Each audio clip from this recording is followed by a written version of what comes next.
Hey everybody, I'm Sean, Somm Wine Guy, and I have got some wine for you. This is the 2021 Matthiasson Family Tendu Red Blend.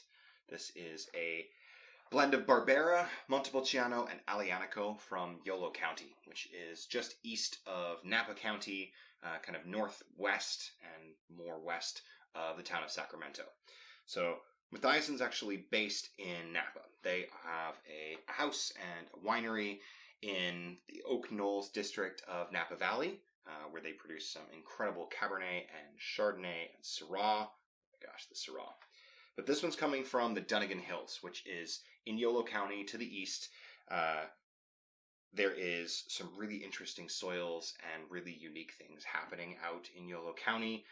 And I know that Jill and Steve Matthiasson have always been on the leading edge of kind of the cool and interesting and low intervention and honestly like great things that have happened in California over the past few decades.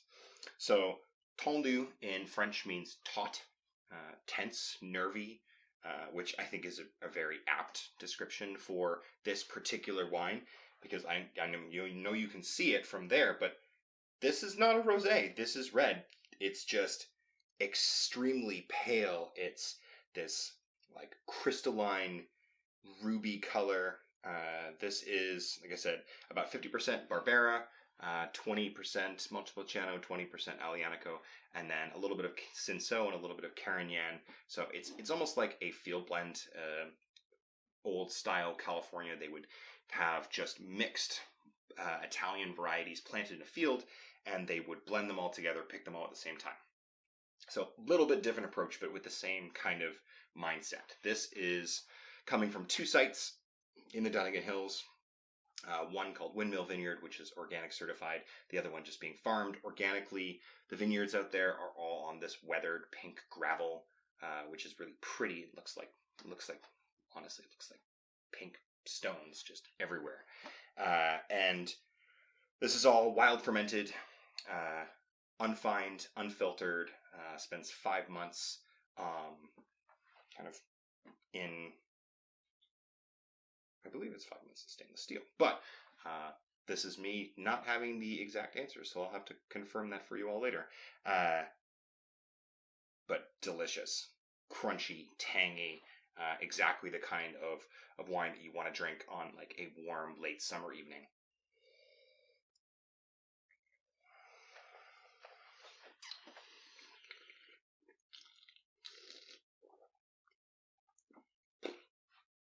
I pulled this out of my cellar like just now before I put the Corbin in it, and so it's probably sitting at about 12 degrees. I think you could even go a little cooler with this. It is low alcohol. It's only 11% alcohol. So again, we're looking at freshness and vibrancy and energy and tension and nervousness even. This wine is so crunchy smelling. It smells like red currants and cranberry and huckleberry and ripe red cherry or underripe red cherry even. There is like red flowers, fresh violets, fresh rose petal, a little bit of sage or green herbs, spices.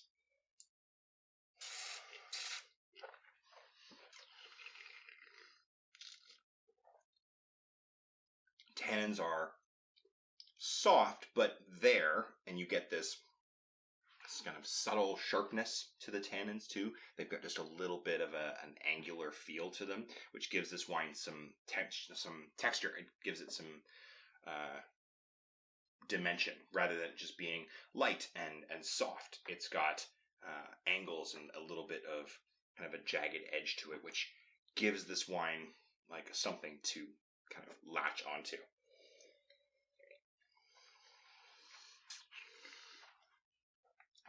The acid is really, it is the thing here. There's so much of this crunch and tang and zest and like just absolutely phenomenal kind of wild spiciness to it.